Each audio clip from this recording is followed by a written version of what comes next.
Good morning, teacher. My name is Dairo Alexander Castro Gutierrez. I am 29 years old.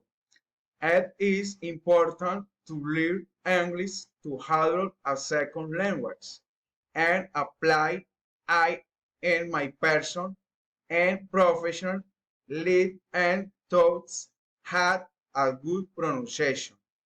I live in Pitalito, Huila, and my preferences are to play a sport and study to be a better person both in the family and in the social. I currently work as a non-commissioned officer of the National Army, and I have been in service for approximately 12 years. I am working in the city of Riohacha, La Guardia.